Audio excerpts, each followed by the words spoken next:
Okay, we are live. This is the big celebration. 500,000 subscribers. I was going to go over that line live.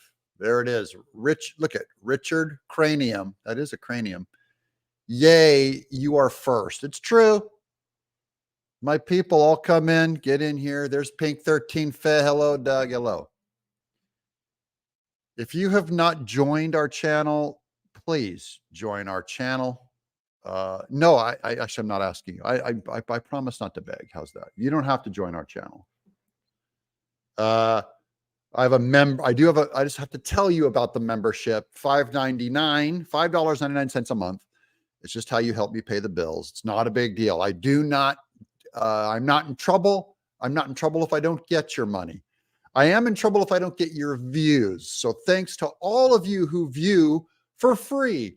You're really the ones that are putting my kids through college is by you guys viewing. That's free. So just watch. And thank you for watching.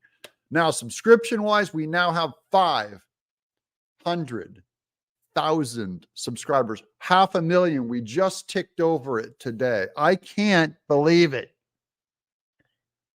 This is the most successful. I'm a mass media artist, and this is the most successful thing I've ever done in mass media. How's that? That's my weird art calling that I do. So that means I make video games, I make comic books, I make animation. There we go. Look, there's the number. It's official now. 500,000. No, thanks to all of you did this. I can't make my own subscribers up.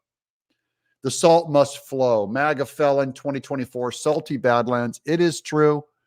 We are on a crusade. We are going to vote for the felon, Donald Trump. Greetings and salutations from Douglas, Arizona. Ooh, I like that name. On the U.S.-Mexican border, Trump 2024. Arizona Patriots. There's all my people coming in. My small town on the border. The forgotten ones, the ones whom Joe Biden, look at his avatar there, Joe Biden has forgotten. Timber V 22, thank you. Let's see who else we have here. Hi, Doug. Thanks for all you do. Well, thanks for coming in, guys. I just found out, I don't know if you guys heard this, but Tractor Supply is going woke. Now, some of you people are from the city, so this may take some explaining to do. Some explaining. Tractor Supply, it's kind of like a Home Depot, but for farms. Okay. So they'll have pesticides, and when we got our chicks, and raised them into chickens 10 years ago, we got our chicks from Tractor Supply. By the way, they were all like genetic mutants and disgusting when they grew up. I was happy when the fox came and raided our hen house and killed a bunch of the chickens. I was really glad. That's a terrible thing to say, but it's true. And they weren't great egg layers either. Anyways, they just hired a CEO. Their CEO, who's already woke, hires another lady who's a CEO who is seen with pictures of her hanging out with Obama, Tractor Supply, and now they're exploring how they can better serve LGBTQ farmers. It's like, dude, read the room, know your clientele. And I think it's kind of like other like REI kind of outdoorsy brands or the NFL that are traditionally these macho brands, I think they're all abandoning that audience, the traditional male audience, the traditional audience, and older people, those of us who are 55 and up. I think they're abandoning that audience and going, you know what? We want us just some good old woke Marxists. We want, instead of the small town farmer, we want the Bill Gates massive industrial complex farmers. We want to sell masses of stuff to all of his farmland he's taking. That's my, they are buying land. The big tech is buying big land. Congrats, Doug. Says Kathleen Garner. Thank you, Kath. Yeah, thank all of you. Yeah, I don't know. I made it to 500,000. By the way, I did the calculations. Yeah. I made the calculations of how long it'll take to get to 1 million. At this rate, I do about 16,000 subscribers a month now. It's slowed down to that. So it'll take 10 years to get to 1 million, unless I do something radical. Look, there's a new member. Greg Veltman became a YouTube member. Thank you, Greg. That was easy. It's just right next to the subscribe button. There's a join button. By the way, also on the subscribe button is the ring the bell. So every time I put a video out, you will get notifications. Like if you didn't get notifications for this stream and you go, hey, I don't want to miss a live one. You have to ring the bell to get notified. It's telling YouTube, we want you to send us a message. Anytime Doug posts something, send us a message. And the only time I talk to you guys on this channel is when I post one of my 4 videos a day, or if I ever happen to go live. Okay. Tractor Supply is too pricey. Well, they are a big box. They're like a big box farm supply store. Boycotted everything. Boycott everything. Go cheap. Do grow your own food. Do build your own stuff where you can.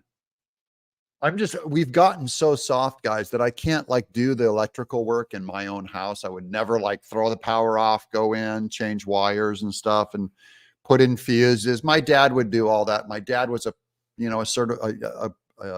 licensed contractor. And I just go, look, if it's plumbing, I'm hiring someone else to do it. I'm not good enough at plumbing. I did do the plumbing on my own pond out there. So I laid the pipe, dug out the trench, did all the coupling and all that goo, hooked it up to the pump, all that, measured all the water. My son is measuring rivers right now. He showed me how you measure the volume of water going through a river because he wants to go into forestry or something. Okay. What's up? Says a new fan over here. Look, here's a new fan. Hector, you can see the little symbol up there, the little S symbol. Hector Alvira just became a member. What's up, Doug? New fan. By the way, Hector, anyone who becomes a member of this channel, if you're paying $5.99 a month, you can quit at any time. You can just go in and say, stop membership. It's easy to find. This video will also, I can feed it out to my locals channel. Locals, it's very hard to find the unsubscribe button. They hide it. So there's a lot of people captive in my locals account. Look at this one here. Ho, ho, ho, gay giant. I don't even know what that means, but that's kind of funny. Soros pays the best, so go queer and make a lot of easy cheeses. Aloha, says Derek Stark Jr. Congrats, Doug, on 500K subs. By the way, you can ask questions with super chats. I don't like the pay to play thing, but if you want to make sure, because now the audience is getting big enough, we have 300 people in here. The audience is getting big enough that it might get hard for me to see your posts. So you can always quote that. So that's Tractor Supply. That's our first story, and 500,000 subscribers. Guys, I'm doing 2 shorts a day, and that helps the subs a lot too. 4 regular videos, and maybe I do once a week doing these live ones.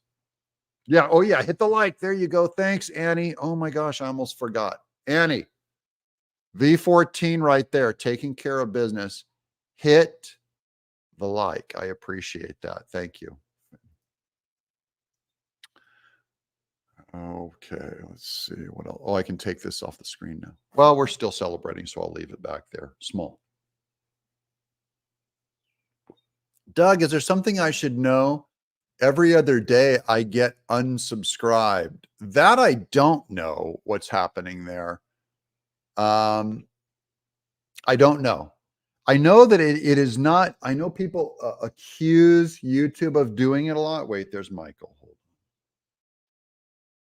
on. I missed it. Oh, dang it. Michael Gavlak just texted me. He was here. Well, I can always send him this link. Let me invite, copy this. Let me get this. I'll get this over to Michael Gavlak from Sweet Home Maricopa. To Michael. Edit. Paste. And I always send one out to Q also. Sometimes he makes it. Here we go. Send that out. Okay. Yeah, I was so this show that I do once a week normally on my locals channel, and we post it. But I also, and then I do separate lives on my YouTube. It's all confusing. You don't have to do anything. Just stay subscribed to YouTube is the main thing. Watch the videos, have fun.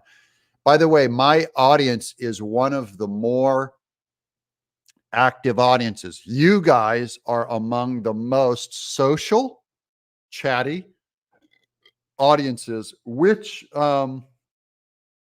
pushes my videos out. So you guys, even in being so social and talking to each other, someone's her AC, Gina, Guapuano Gina, her AC is broken, so she is burning up. Gina, you stay safe. You get an ice pack, put it on the back of your neck, walk around in the shade outside. We got to do something. She's in trouble. All right, let's do this one with Michael. There. Hello. Hello. How are you?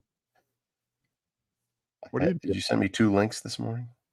Well, I sent you one and I didn't get a response from everybody, so I ditched it. And then I said, you know, I'm going to do a live stream on YouTube. Oh, look, cool. There we go. Look, here's a super chat. Edward Nice. Mann, $5 super chat. Thank you, Edward. Congratulations, Doug. You are my main 411. I'm the main info. Thank you, Edward. We're celebrating my 500,000 subscribers right here. You did it. You crossed the threshold. Sweet. I did cross the threshold. Yeah. Look at that. 500,000, 500,000. And so I'm thanking the audience because they're the ones that allow all of this work to go down. Some of you are watching this on locals too. Thanks for your support. Anyways, like, who is this guy? Who's this other guy that Doug brought in here? Yeah, I know. My audience may not know you. So for those of you who don't know, Michael is a professional Hollywood editor for a major show we don't mention, but you would know it. And he, Emmy Award winner. And he has his own channel. He is one of the guys that was that 2021 that he did Sweet Home Maricopa? Yes, that was my initial. So initially, those of you guys who may go, where did he go? Where's Sweet Home Maricopa?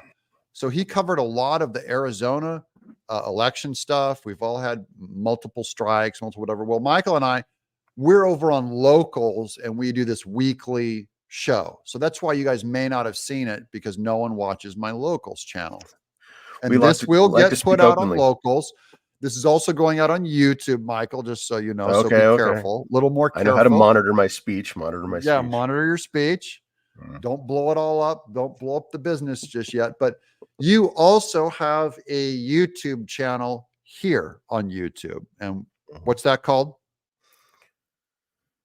Well, what I do every morning is read the Bible with a group of people. So it's Bible every morning here on YouTube. It's actually, the channel is called Christian Podcast Central, and it's a show called Bible Every Morning.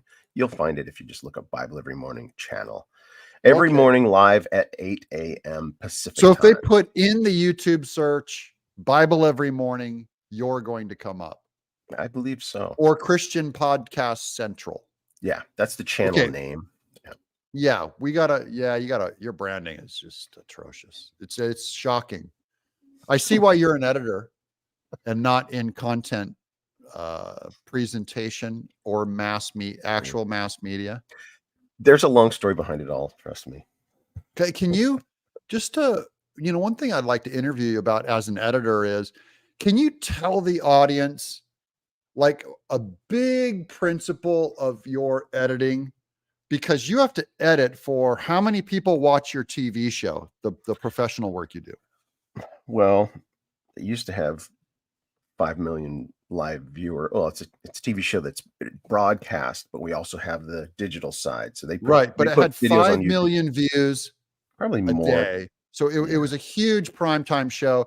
But I'm saying, when you edit for 500,000 people, and you're doing edits on your own channel too, YouTube channel, how do edits help people see the material? What are you doing with it? You're pacing and presenting sound bites in a compelling sequence. I mean, what I do is they give me a script and they give me all the assets, and the assets include audio, whether it's voiceover, music, sound bites, and then still images. And we just make it pretty. It's a bunch of, there's a phrase we use for our type, right? I do entertainment gossip news, gossip news.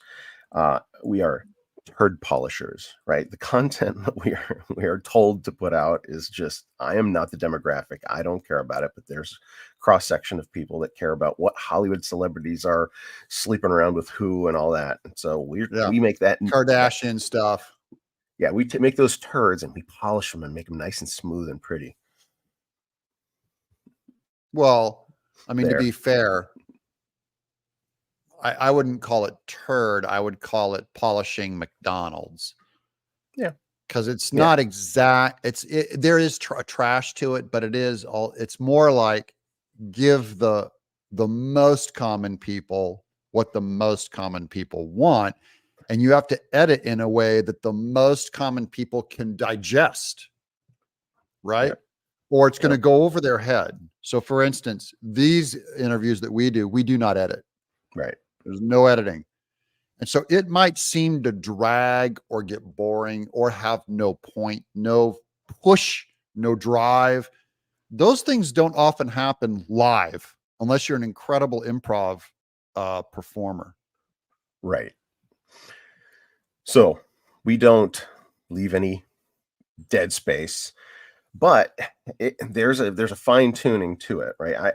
Some editors don't really have that sense, and they'll just put back to back to back. Got to leave little pauses, little breaths, depending on what was just said and what's leading into, and then a reverse cymbal swell to build up to a sudden hit, and you're guiding the viewer through kind of an emotional and informational intake. And I'm glad what you said. Yes, it's not important news necessarily, but we are documenting what the what the elites in culture are up to. So it's not completely nonsense. You lean into it and treat it as frosting and delicious and empty calories. Like they admit it. Tabloid is just going, look, Tabloid was always the most popular magazine, by the way. The Inquirer would be right there by the impulse item, by the checkout in the grocery, giant headline, two-headed baby stolen by giant bat, So it had a headline that was loosely associated with the stretching with the truth. And people would pick it up and they wanted that story, the aliens and George Bush story, not the Constitution and the Supreme Court story or Time magazine or whatever.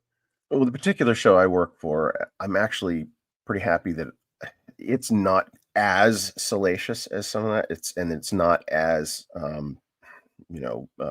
clickbaity, if you will. We do cover fairly wholesome subject matter. We don't go too guttery, or we don't go in the gutter too much. like Geraldo Rivera was always worse of a tabloid. He would have Nazis throwing chairs at each other's faces, all that stuff. That was circus. That was like a level of circus. Maury Povich, sometimes even Dr. Phil, was so just plastic and obviously coerced. That have people having affairs and have the big reveal.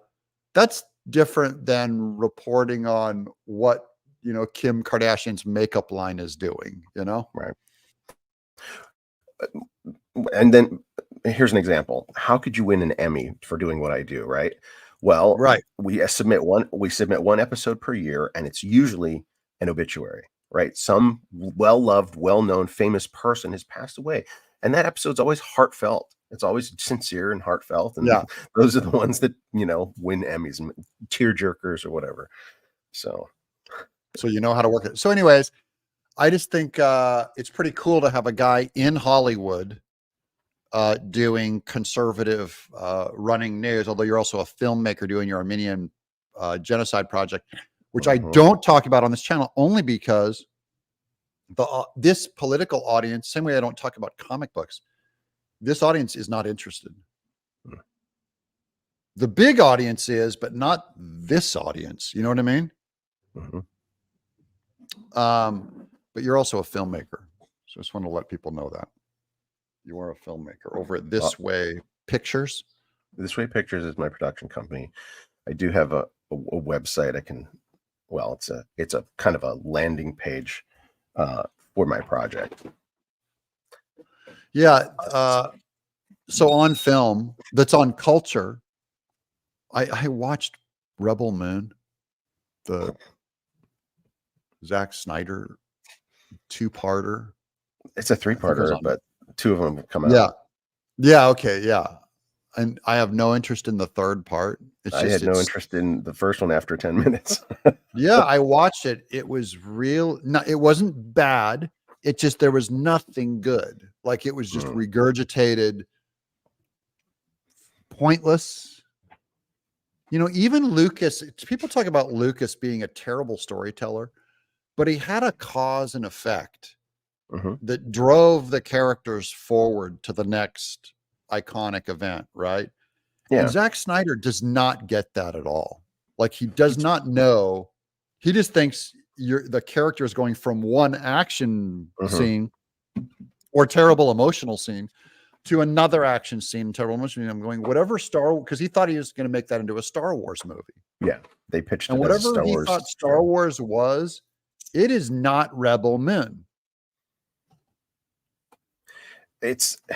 They think it's a formula such that, I mean, they're missing an important element of the formula, right? There has to be, like, you have to care. Number one, you have to care about your characters, and they're just failing at that. They're not. They're checking all the boxes, right? They're putting their finger to the wind and saying what's popular, or which way are the forces of our culture blowing, and they think it's all the DEI stuff, and so they go with that, thinking, oh, we're with the trends that are coming up, and they're not. Those quote unquote trends are being forced down people's throats, not generating genuine interest. And so that's also the only religion and values statement they understand as being moral. They don't have they rejected the other morals of dads are important. So they make their movies, but the only religion they've been told for the last 5 years, which is diversity, equity, inclusion, strong female, women have to be put into every job and made the hero, be precious about them, never talk about them in a bad way, because you practically fall under blasphemy laws. And no man can have authority over them. Yeah. So, and Star Wars, even if a woman was on screen, Star Wars was for boys. Yeah. It was always a male point of view, a male view of heroism. And then it had lots of female fans, but I'm only saying that as a guy, I loved, we loved Han Solo and Luke. They're kind of the two sides of men, if you think about it. There's Luke is the innocent, wonderful, ambitious, man, innocent, being ground up by evil. Han Solo is more the piratey brawler side of men, the fist fighter, the fisticuffs pirate, crafty. And then Ben Kenobi is kind of an adult, aged version of Luke, as is Vader, an aged version of Luke. And which aged version are you going to choose? Right. So that first trilogy is classic, made for men, made for boys. And then this movie, like my daughter was telling me about Rebel Moon, going, watch this female hero, Dad. I go, first of all, that's not a woman. Doesn't look like a woman, just acts like she's cardboard in that she does not have a broad range of emotions. She doesn't look like even a meek person trying to climb up and make it. She's like this assassin, unbelievable assassin, who's now a farmer, an unbelievable farmer. And I said, I told my boys, I pulled my boys, I said, boys, that's not a strong female hero. I go, a strong female hero is Ripley in Alien. Okay. Let's compare her to Ripley. I go, Ripley is not a kung fu badass. She's terrified of that alien. She is capable of laughter. she's in a lowly coal mining position. So she's not at home like Betty Crocker, everybody. Okay. She's more like a Rosie the Riveter type, but she is craftier and more. The wisdom in her is that she's aware that there are powerful things out there that can try to kill you in a way that her fellow miners are not aware. And they get taken out, you know, the Harry Dean Stantons of the world. Or trusting the robot too much, you know. But she's, you know, the robot's jamming the newspaper down her throat, and she doesn't go all kung fu on it. It takes the other guy to come and kill it. So she's rescued. And I just go, she's someone who men were rooting for in that movie. No one's rooting for that girl in Rebel Moon. No men. Well, let me give you another example, a recent example. So, and I was worried about this with, even though the movie tanked and destroyed a franchise, Furiosa, right? The recent Mad Max entry, Furiosa. Now I was going into that going, oh no, they're gonna turn this. Doug, where'd you go? I guess I have to vamp. Did he drop out? Are we still live? Now I'm here by myself to tell this story. I said Furiosa, Mad Max, and Doug disappeared. I'm going to keep going. Oh, I think it's over. Yeah, if I swipe right on my mouse, I get kicked out of the program. I'm like, what? Okay.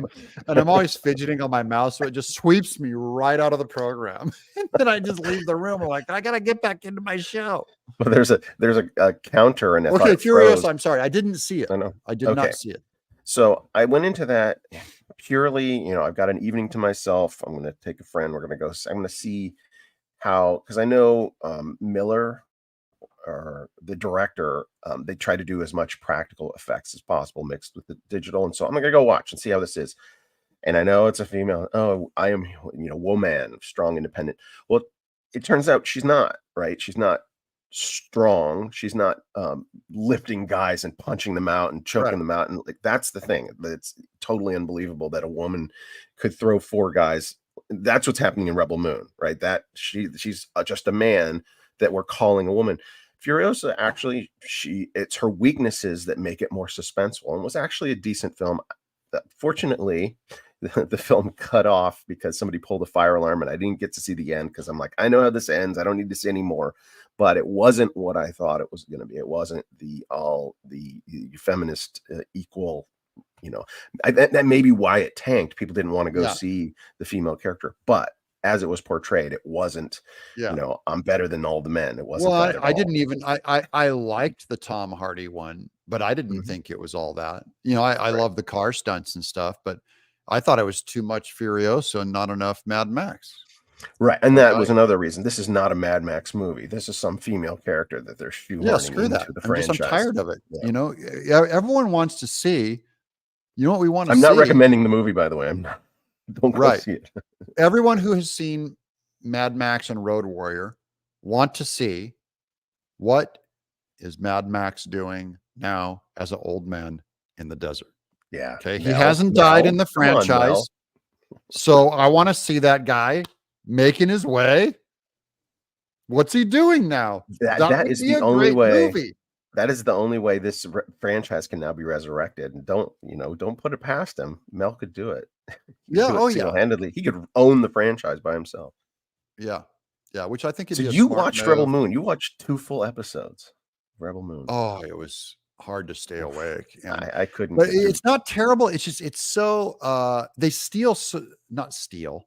They use a kind of a old trope from Magnificent Seven, where the bad guys are coming to town. It was in Bug's Life too. The bad guys are coming to steal your harvest, and the farmers have to learn to fight and work together and battle. It's basically that. That's the whole thing. Okay.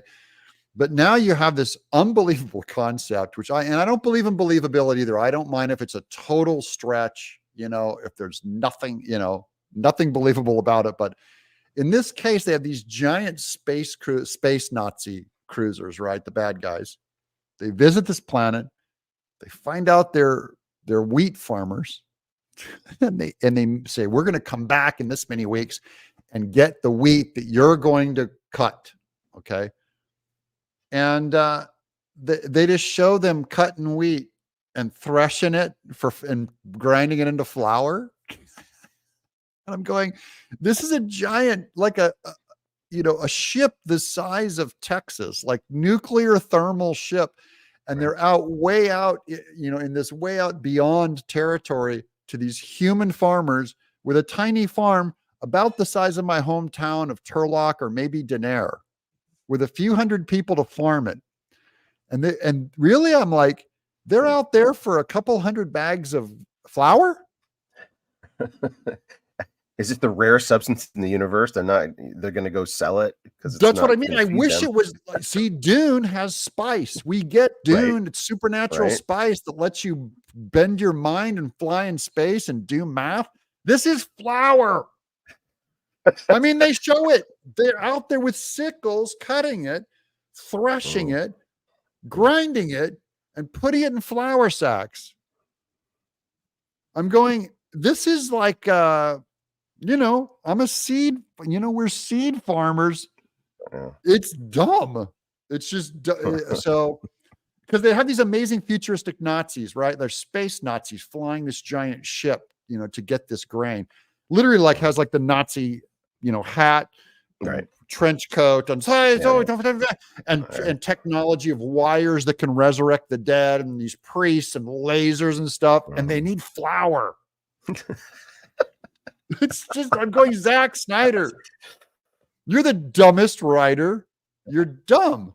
But it was pretty dumb for the current iteration of Lucasfilm to turn that down, right? When they're making the Acolyte and they're going to turn that, it's got to be pretty dumb. Thing is, I saw this movie. I go, well, no wonder why Lucasfilm turned it down. It's just not a good script. Yeah. But what I'm saying is the Acolyte. Are you following the? We get in trouble here if we talk about the Acolyte.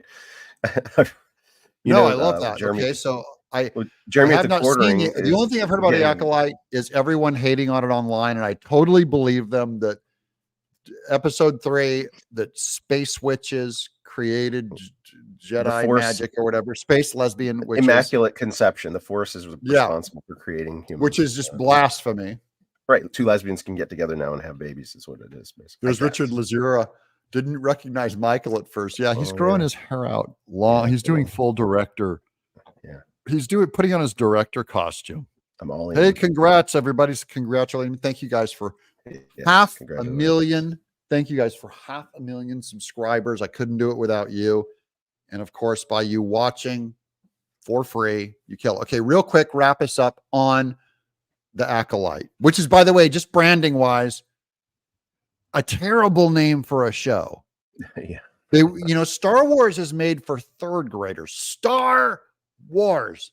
Hey, kids, we're going to watch Star Wars. Anyone want to watch Star Wars? Michael, who wants to watch a show called The Acolyte? Well, if Kathleen Kennedy of comparative literature want to watch The Acolyte. If Kathleen Kennedy has anything to do with it, not me. I quit on Star Wars back before the last film, Rise of, I don't know, The Last Jedi, Rise of Skywalker, one of those. I quit. Like, Star Wars is what changed my life when I was 7 years old. So I'm the diehard of diehards, right? I had all the action figures, and then I was pretty disappointed with Lucas's next 3, right? The prequel trilogy. Oh, they were terrible. It started going down. And then he remastered the originals, and I'm like, why did you put Boba Fett in the first one and blah, blah, blah. Right? I mean, not Boba Fett, Jabba the Hutt. Why'd you put a digital version of Jabba the Hutt? Well, you ruined them with the digital version. So things were going down already just from Lucas himself. And so the first 3, he was constrained by, limitations, and it turned out to be brilliant. And now it's not Star Wars anymore. It is not Star Wars. So one comment that I keep hearing from people, don't watch it, right? Even if you're knowing you're going to hate on it, don't hate watch it. But if you do hate watch it, make sure you do it with a group of like 10 people so that they don't get 10 individual watches, but they only get one watch. I like hate watching individually. I don't mind if they get views. It doesn't matter. They've ruined it beyond. I just don't have the time. I don't care how popular or unpopular something is. And in fact, I feel bad for the crew that work. Put that much money and time. It takes so much work to do that. You know this on the crew. I don't wish failure on anything. It deserves to fail because it does its job so poorly. And it's not the crew, it's just the writers. Okay. Yeah. Which means it's the producers telling the writers what they want. Producers, Yeah. directors, writers. This is above the line problem. Right. And that's what I say, right? That's what I say about a lot of the content that's out. There's so much garbage out there, and I'll catch my wife watching something, and she'll be like, "What do you think of this show?" And I'll be like, "At least they have jobs. at least somebody's getting a paycheck on this stuff. I don't know who watches it, but Yeah, and the people who they're punishing are the people that won't have jobs in the future because they're going to destroy a franchise. They're going to stop making movies. yeah, It's so bad. So Acolyte, the Space Lesbian Witches, that's a show on Disney Plus. Is that right? yes, Disney Okay, Plus. so it's And streaming. episode 4, they introduced pronouns into the Star Wars universe, right? What are his pronouns? He or they? Something like that. Some scene. Yeah, so it rips you out of the world. You just realize they're just doing. Oh, here's one, Richard Lazura. I just want to bring this one up, Richard, because I love this one. Anyone hear about the James O'Keefe Disney tape? So James O'Keefe sent one of his people in to talk to a Disney, one of their people was he in legal? But he said you can't get a job at Disney if you're white, okay, that they're only hiring minorities. But Richard, here's the thing I found so funny. I don't know if you've seen that tape. It's undercover, with the spy cam, and he goes and catches them, and he catches a Disney employee, a lawyer, saying, you basically can't get a promotion unless you're a minority. Okay, unless you're black or a woman or whatever. But I was laughing the whole time, and I hate to undercut James O'Keefe, Richard Lazura, but you know what I'm talking about if you've seen that video clip. The guy he's talking to is queer as a $3 bill. Okay. Now, you can't tell me that a white queer man, he's complaining that only minorities get promotions, and you're telling me a gay man can't get a promotion at Disney? Sorry, buddy. I go, massive fail on James O'Keefe's part. I go, I don't believe this story, because while it is true that a white superstar will not get a promotion, okay, before a mediocre minority of any type. That means women, racial minority, or gay. Okay, it's true. But the other thing is, every person who has a big mouth like me, who is maybe talented, but just not management material, who's white, even if you're gay, you're not going to get the job because you're an too big of an a-hole or too unprofessional. And you'll also think that you just didn't get the job because a minority took it from you. Right? Yeah. So go watch this James O'Keefe tape, because this guy, he's a white. I don't know that he's gay. I'm just saying, because everyone in LA talks the same. They all talk with a lisp and effeminate. You wouldn't know the difference, but all my direct bosses are not just bosses, but other people that have other roles, gay or women, minority, all of them. Okay, gay, women, minority is. Wait, they check all 3 boxes, or 3 of them check 1 box? At least 1 box for all of them. I mean, there are other white guys, but they did a round of layoffs about 6-8 months ago, and 2 of my bosses, both straight heterosexual Christian men, been there 20 years, got the can.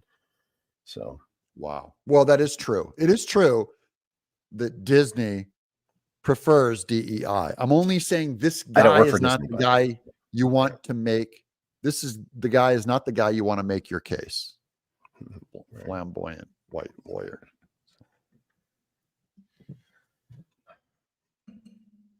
AssassinSaint.com. AssassinSaint.com. That's where people should go to see what I'm working on. Yeah, some people, if you're interested in his film, AssassinSaint.com, about the Armenian genocide, is his mode. Now that I've,